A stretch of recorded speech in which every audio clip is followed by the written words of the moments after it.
छत्रपती शिवाजी महाराजांच्या अवमान प्रकरणी अटकेत असलेल्या प्रशांत कोरटकरला सशर्त जामीन मंजूर, कोल्हापूर सत्र न्यायालयाचा निकाल।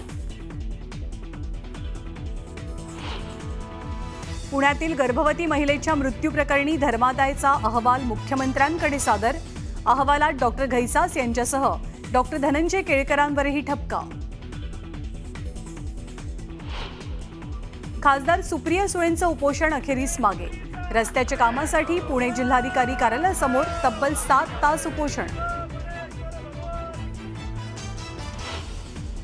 औरंगजेबाच्या कबरीनंतर आता खुलताबादच्या नामांतराचा वाद, शिवसेनेकडनं नाव रत्नपूर करण्याची मागणी, तर आता बापाचंही नाव बदला, इम्तियाज जलील यांचा खोचक टोला। बौद्धांनी हिंदू धर्मीयांच्या मंदिरात जाऊ नये, केंद्रीय राज्यमंत्री रामदास आठवलेंचं अजब वक्तव्य, वक्तव्यामुळे चर्चांना उधाण। सोलापूरमध्ये कैद्यांकडनं रस्त्याचं खोदकाम, कारागृहात कमी दाबानं पाणी येत असल्यानं कैदी रस्त्यावर, कारागृह प्रशासनाचा अजब कारभार। नंदुरबारच्या धडगाव तालुक्यात भीषण पाणी टंचाई, हंडावर पाण्यासाठी नागरिकांची भटकंती, तातडीनं उपाययोजना न केल्यास आंदोलन छेडण्याचा इशारा।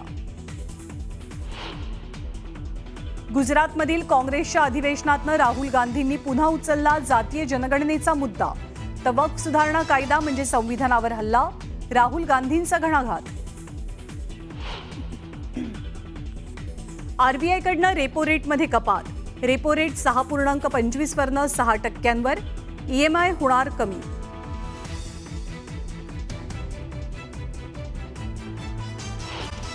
नंतर आपण बातम्यांचा वेगवान आढावा घेणार आहोत। प्रशांत कोरटकरला जामीन मंजूर झालाय, कोल्हापूरच्या जिल्हा आणि सत्र न्यायालयाकडनं कोरटकरला दिलासा मिळालाय।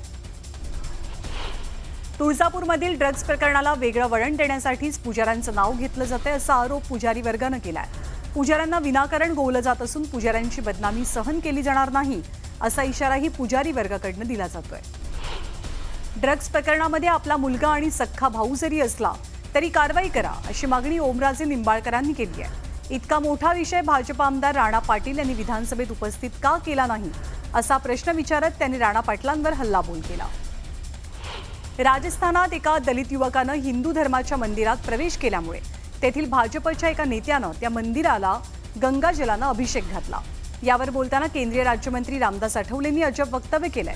बौद्ध धर्मियांनी हिंदू धर्मियांच्या मंदिरात जाऊ नये असं वक्तव्य त्यांनी केलं, पण या विधानामुळे वाद निर्माण होण्याची शक्यता आहे।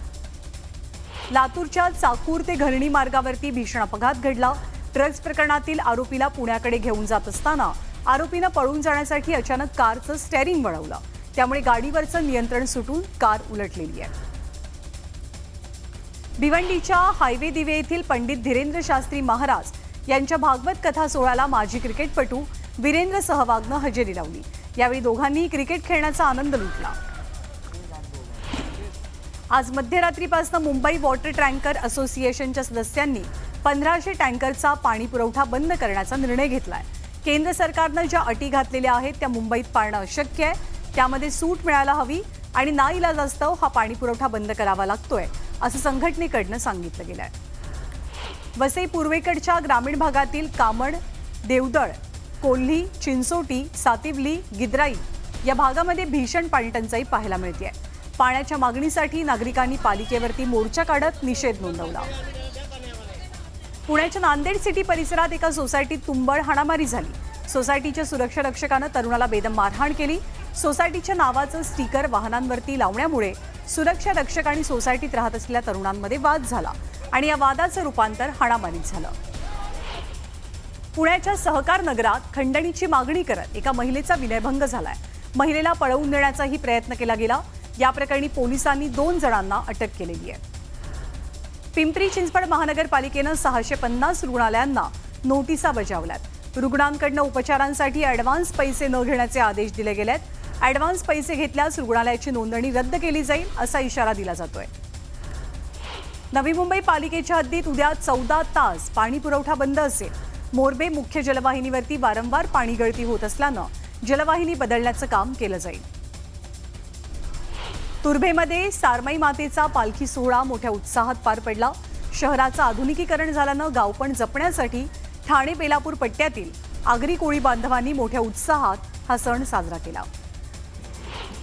पिंपरी चिंचवडमध्ये महापालिकेनं अनधिकृत होर्डिंगच्या विरोधात कारवाईला सुरुवात केली आहे. शहरातील अनधिकृत होर्डिंग्स काढत पालिकेनं धडक कारवाई केली. पुणे शहरातल्या वायू प्रदूषणावर महापालिकेनं तोडगा काढलाय. पालिकेनं शहरात विविध ठिकाणी फॉगिंग मशीन्स बसवल्यात. या मशीनच्या माध्यमातून केमिकलची फवारणी केली जाईल. ठाकरे गटाकडनं उत्तर भारतीयांना मराठी शिकवण्यासाठी आता मराठी की पाठशाला हा उपक्रम राबवलाच आहे. उत्तर भारतीयांना मराठी शिकवण्यावरती भर दिला जाणार आहे. बदलापूरमध्ये पालिकेनं अतिक्रमणाच्या कारवाईत जप्त केलेलं साहित्य स्मशानभूमी परिसरात ठेवलंय.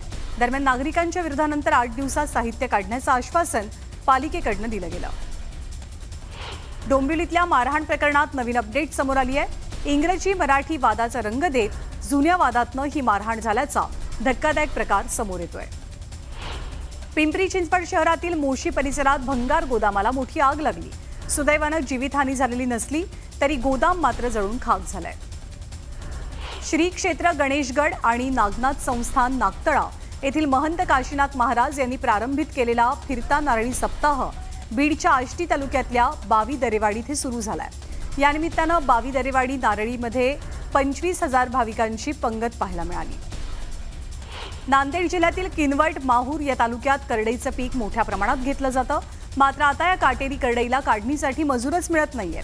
त्यामुळे शेतकरी वर्ग संकटात आहे. मालेगाव पालिका आयुक्तांचा वादग्रस्त व्हिडिओ सोशल मीडियात व्हायरल झालाय. माजी आमदार आसिफ शेख यांनी मुख्यमंत्र्यांकडे व्हिडिओच्या चौकशीची मागणी केली आहे. जुन्नरच्या आळेफाटा बस स्थानक परिसरात चोरी करणाऱ्या पोलिसांनी दोघांना अटक केली. त्यांच्याकडनं पोलिसांनी चारचाकीसह दागिनेही जप्त केल्यात. परभणी शहरातील वाहतूक व्यवस्था महिन्याभरापासून विस्कळीत झाली आहे. अनेक ठिकाणी वाहतूक पोलीस राहत नसल्याची तक्रार केली जाते. दरम्यान शहरातील सिग्नल यंत्रणा तातडीनं सुरू करण्याची मागणी नागरिकांनी केली आहे. नवीन महाबळेश्वर अंतर्गत असलेल्या मुनावळे इथे नव्यानं सुरू होणाऱ्या जलपर्यटन प्रकल्प थांबवण्याचा आदेश प्रशासनाकडनं दिला गेला आहे. सामाजिक कार्यकर्ते सुशांत मोरेंनी दिलेल्या आंदोलनाच्या इशाऱ्यानंतर हा आदेश काढला गेला. बीडच्या मस्ताजोगमधील आवादा कंपनीच्या सुरक्षेत वाढ झाली आहे. 25 जवान 24 तास तैनात केले जातील. सलग 5व्या दिवशी सोन्याच्या दरात घसरण पाहायला मिळते. त्यामुळे सोनं मोडण्याकडे ग्राहकांचा कल वाढतोय. गुढीपाडव्याच्या मुहूर्तावरती घेतलेले दागिने ग्राहक विक्रीसाठी आणताना दिसतात. राहुरीच्या वाबडेवाडीमध्ये कोंबड्यांची शिकार करण्यासाठी एक बिबट्या घुसला. आत प्रवेश करत बिबट्यानं काही कोंबड्या फस्त केल्या. मात्र त्यानंतर बिबट्या पोल्ट्री फार्ममध्येच अडकून पडला. दरम्यान ग्रामस्थांनी दिलेल्या माहितीनंतर वन खात्याने बिबट्याची सुटका केली. अहिल्यानगरच्या जिल्हा रुग्णालयात भिक्षेकरांच्या मृत्यूची घटना दुर्दैवी असल्याचं वक्तव्य राधाकृष्ण विखे पाटलांनी केलंय. दरम्यान उपचार न करणाऱ्या डॉक्टरांवरती कारवाई केली जाईल असंही त्यांनी म्हटलंय. बुलढाण्यामध्ये विहिरीच्या संरक्षण जाळीमध्ये बिबट्या अडकल्याची घटना घडली. वन विभागाच्या मदतीनं बिबट्याला सुरक्षितपणे वाचवण्यात आलं. रत्नागिरी MSMEमध्ये 1037 कोटी रुपयांची गुंतवणूक होत असल्याची माहिती उद्योगमंत्री उदय सामंतांनी दिली आहे. MSMEमधील 550 MOU आज झालेले असल्याची माहिती उदय सामंतांकडून दिली गेली. संभाजी महाराजांचा जन्म ते बलिदान असा संघर्षमय जीवनपट कराड शहरातील साक्षी शहा यांनी रांगोळीद्वारे रेखाटलाय. सलग 28 दिवस रांगोळी काढत विविध प्रसंग रेखाटले गेले आहेत. बीडच्या जळगावमधील गायरान जमीनधारकांनी सौर ऊर्जा प्रकल्पाला विरोध केला. यावेळी 3 जमीनधारकांनी पोलिसांसमोरच विषप्राशन केलं. तिघांवरही रुग्णालयात उपचार सुरू आहेत. बीडच्या वडवणीमध्ये 2 गटात हाणामारी झाली. रुग्णालयाचा फलक काढण्यावरनं वाद झालेला आणि या वादाचं रूपांतर हाणामारीत झालं. यात दोनही गटातील 4 जण जखमी झाले असून त्यांच्यावर उपचार सुरू आहेत. कन्नड घाटामध्ये रेल्वे आणि महामार्गासाठी 3 बोगद्यांचा महत्वाकांक्षी प्रकल्पाचा मार्ग सुकर झालाय. केंद्रीय रस्ते वाहतूक मंत्री नितीन गडकरी आणि रेल्वे मंत्री अश्विनी वैष्णव यांच्या उपस्थितीत दिल्लीत झालेल्या बैठकीत या प्रकल्पाला मंजुरी दिली गेली. अलिबाग तालुक्यातील बहिरीचा पाडा गावात अंगणवाडीच नसल्यामुळे मोठी खळबळ उडाली. या गावामध्ये 3 वेळेला अंगणवाडीसाठी सातत्याने निधीचा प्रस्तावही मंजूर झाला, पण आलेला निधी वापरताच न आल्यामुळे गावावरती चक्क उसन्या घरात अंगणवाडी भरवण्याची वेळ आली आहे. नांदेडमध्ये झालेल्या अवकाळी पावसानं शेती पिकांचं नुकसान केलंय. अचानक आलेल्या पावसानं हळद सुद्धा भिजून गेली.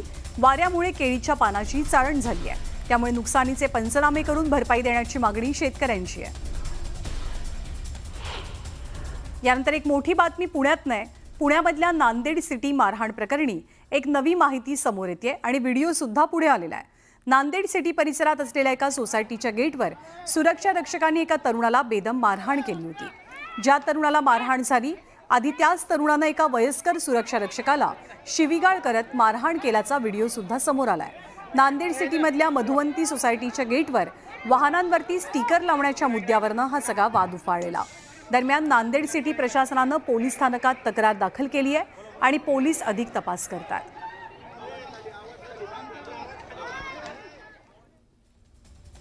आणि अमरावती शहरातल्या पंचवटी आणि राजकमल चौकात 2 रील स्टारचा धुमाकूळ पाहायला मिळाला.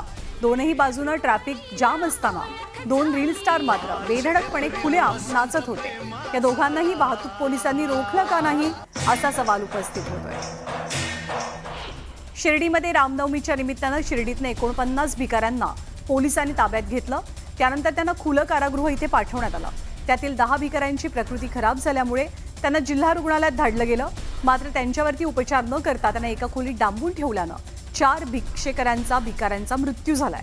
या प्रकरणी आता चौकशी समिती स्थापण्यात आली आहे. सिंधुदुर्ग जिल्हा परिषद माध्यमिक विभागात शिक्षकांच्या वतीनं भिंतीवरती चित्र रेखाटली गेली आहेत. या चित्रांच्या माध्यमातून वाचनाची आवड, स्वच्छता, शिक्षणाची गरज या विविध समाज प्रबोधन करणारी चित्र पाहायला मिळतात.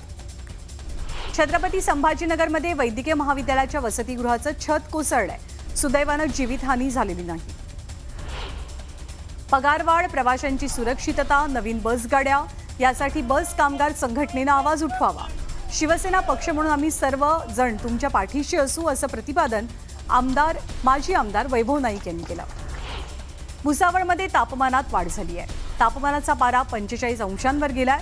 नगरपालिकेच्या रुग्णालयात उष्माघाताचा कक्ष स्थापन केला जातोय. बुलढाण्याचे पालकमंत्री मकरंद पाटलांनी पाणी टंचाईचा आढावा घेतला. तातडीनं उपाययोजना करण्याच्या सूचनाही अधिकाऱ्यांना दिल्या गेल्यात. जळगावमध्ये पारा पुन्हा वर गेलाय.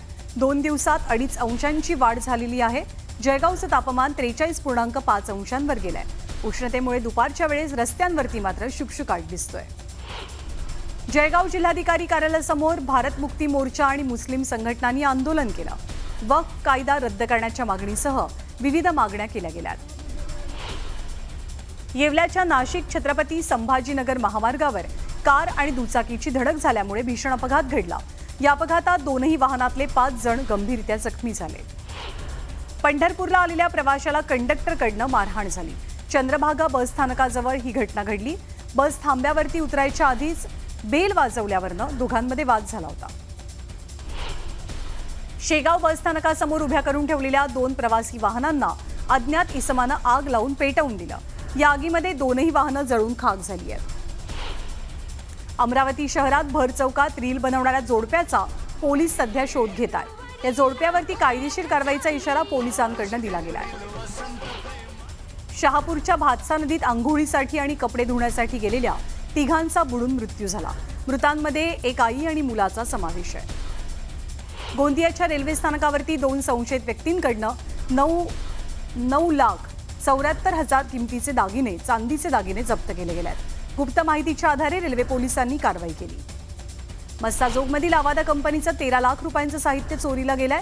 अज्ञात व्यक्तींनी कंपनीत असलेल्या अभिजित दुनघव आणि आकाश जाधव या दोघांचे हातपाय बांधून ही चोरी केली आहे.